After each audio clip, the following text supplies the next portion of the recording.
कि मैं स्वयं मर्यादा पुरुषोत्तम भगवान श्री राम और लीलाधारी भगवान श्री कृष्ण की पावन धरती से परमहंस राम कृष्ण जी की इस पावन धरती पर आया हूं। इसके लिए मैं आप सबका हृदय से अभिनंदन करता हूं, स्वागत करता हूं।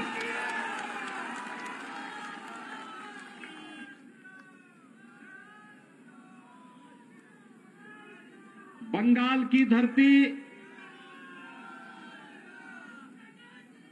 सदैव से भारत के अंदर परिवर्तन की धरती रही है। देश को एक नई दिशा देने वाली धरती रही है। भारत के सांस्कृतिक राष्ट्रवाद की धरती रही है। इसी धरती ने रामकृष्ण परमहंस को देश को दिया, दुनिया को दिया। स्वामी विवेकानंद को इस धरती ने दिया। गुरुदेव रविंद्रनाथ टैगोर को इस धरती ने दिया। और देश के अंदर देश की आजादी को अपनी क्रांति के ज्वार से एक नई ऊंचाई तक पहुंचाने वाले देश के स्वाधीनता आंदोलन के हीरो नेताजी सुभाष चंद्र बोस भी तो इसी धरती ने देश को दिया था।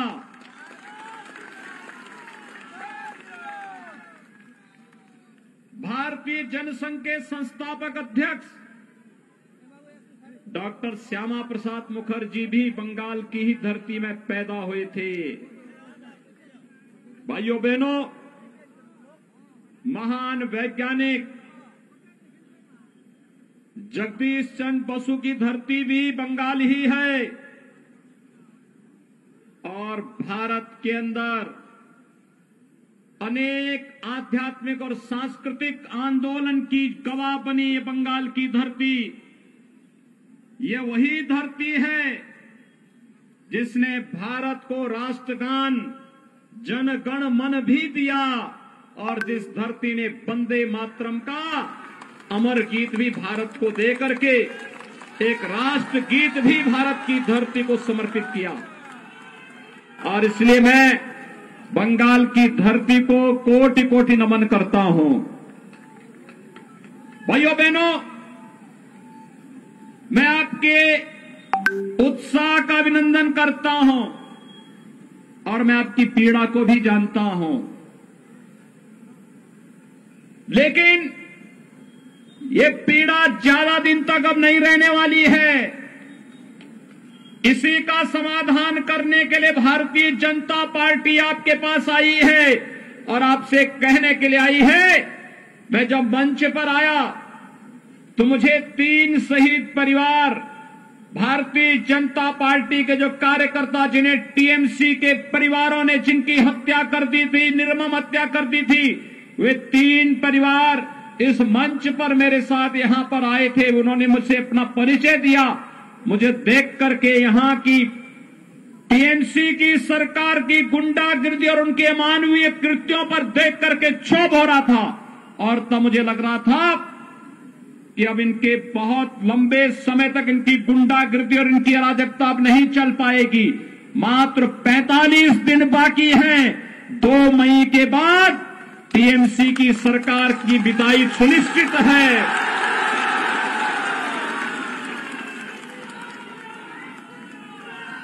ये तीनों परिवार, मोनिका कुमार,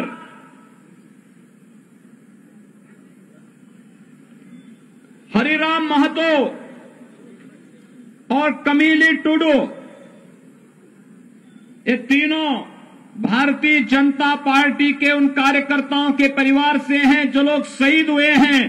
यहां की अराजकता के खिलाफ लड़ते लड़ते जिन्होंने शहादत पाई है, भारतीय जनता पार्टी के उन कार्यकर्ताओं के परिवारों से हैं। आप देख रहे होंगे मोनिका कुमार क्या उम्र है, इस उम्र में उसे विधवा बना दिया गया। ये टीएमसी के गुंडे एक कानून को नहीं मानते। और याद करना, 2 मई के बाद जब भारतीय जनता पार्टी की सरकार आएगी तो इन गुंडों को चुन चुन करके सजा दिलवाई जाएगी।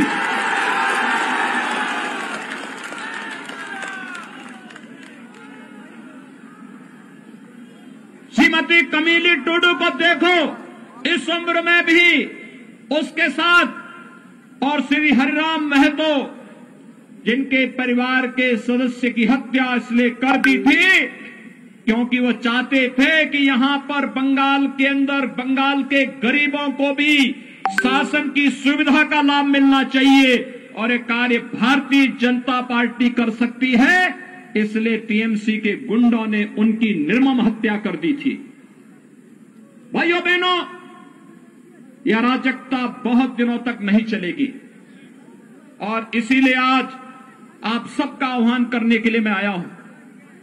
याद करिए 2019 में भी मैं यहां आया था, और पुरुलिया में तब मेरे कार्यक्रम को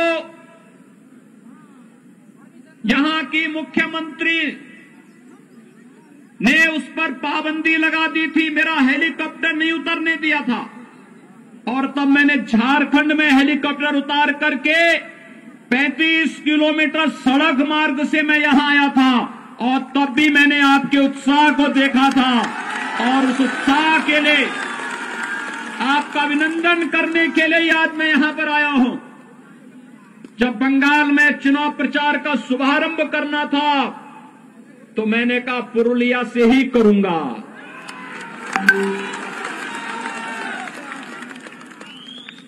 पुरुलिया से ही इसकी शुरुआत करूंगा। लेकिन मैं आज भी जब आया मैं देख रहा था अभी भी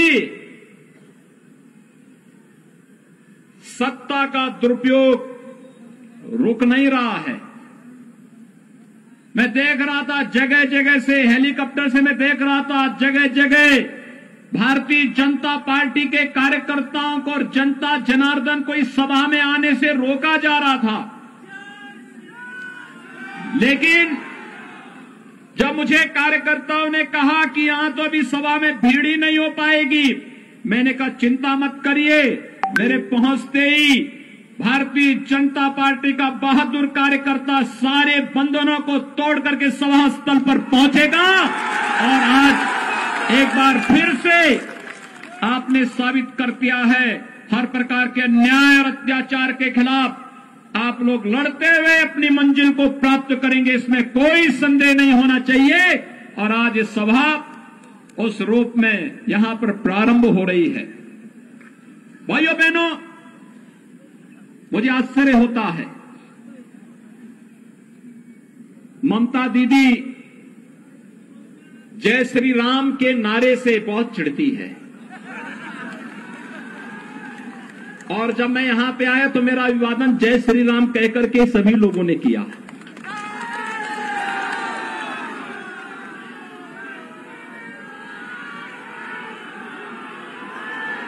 मुझे आश्चर्य होता है।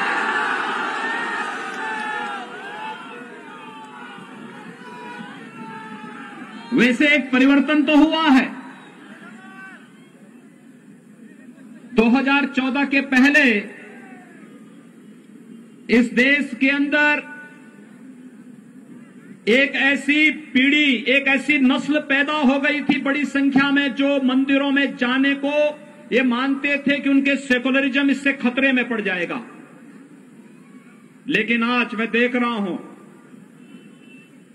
ममता दीदी भी अब मंदिर में जाकर के चंडी पाठ कर रही है।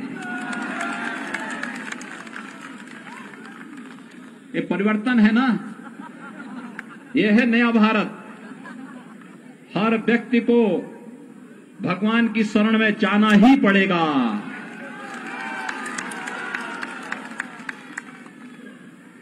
वैसे कांग्रेस के नेता राहुल जी भी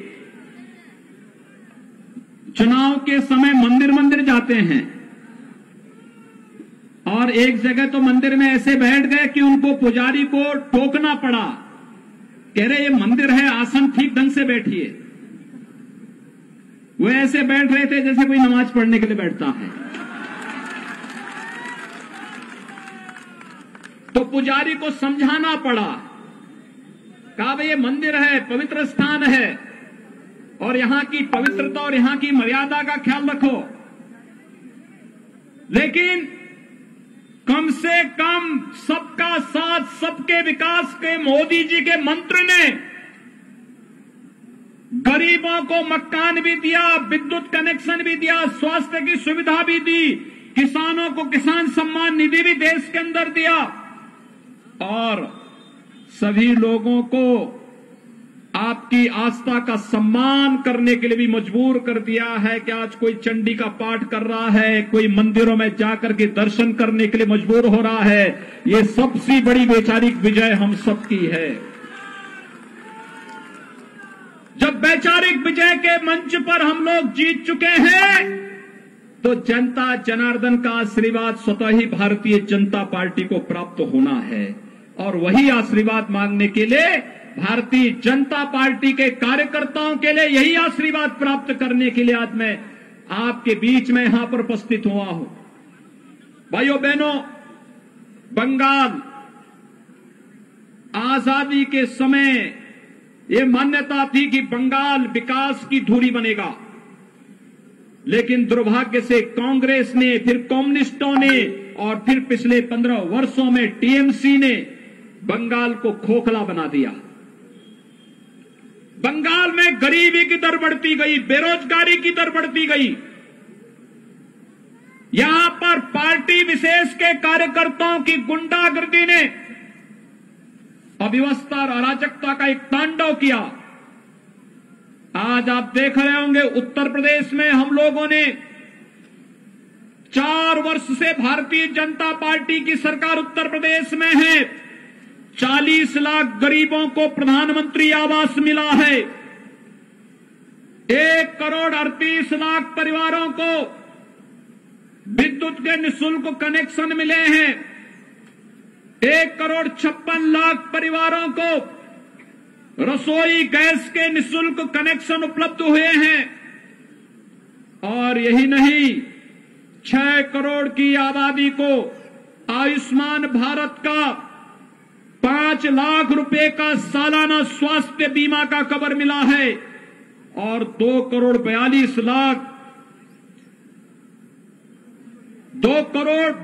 लाख किसानों को प्रधानमंत्री किसान सम्मान निधि का लाभ अकेले उत्तर प्रदेश में मिला है। भाइयों बहनों, उत्तर प्रदेश जैसे बड़े राज्य में इतनी सुविधाएं मिल सकती हैं तो बंगाल में क्यों नहीं? बंगाल में टीएमसी की सरकार जनता को इन विकास की सुविधाओं से वंचित करना चाहती है, इन सुविधाओं को नहीं लेने देना चाहती है और यही कारण है विकास के मोर्चे पर बंगाल पिछड़ता गया। यहां गरीबी बढ़ती गई, बेरोजगारी बढ़ती गई और आज इसीलिए प्रधानमंत्री मोदी जी के आह्वान पर, अमित शाह जी के, गृह मंत्री अमित शाह जी के आह्वान पर, भारतीय जनता पार्टी के राष्ट्रीय अध्यक्ष माननीय श्री जगत प्रकाश नड्डा जी के आह्वान पर भारतीय जनता पार्टी का एक एक कार्यकर्ता बंगाल के नागरिकों को न्याय देने के लिए एक बार फिर से इस चुनावी समर में सबके सामने आया है और मैं आप सबका आह्वान करना चाहूंगा। बंगाल को टीएमसी, कांग्रेस और कम्युनिस्टों की गुंडागर्दी का अड्डा नहीं बनने देना है और इसके लिए हमें एक बार फिर से अंगड़ाई लेनी पड़ेगी।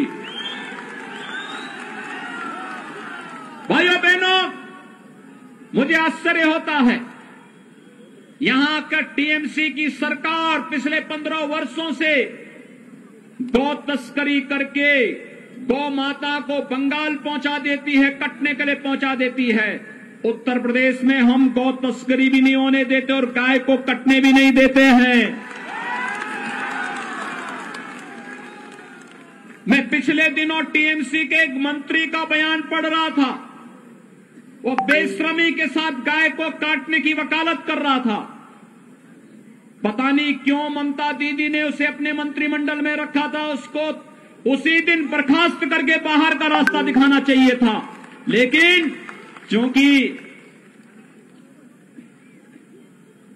उनकी नेता स्वयं ही इस बात के लिए उनको प्रश्रय देती है, यहां पर अवैध घुसपैठ के कारण पश्चिमी बंगाल में और खासतौर पर इस सीमावर्ती क्षेत्रों में यहां के गरीबों का राशन अवैध रूप से घुसपैठ करने वाले लोग खा जाते हैं और यहां का गरीब देखता ही रह जाता, उसको सुविधा का लाभ नहीं मिल पाता है।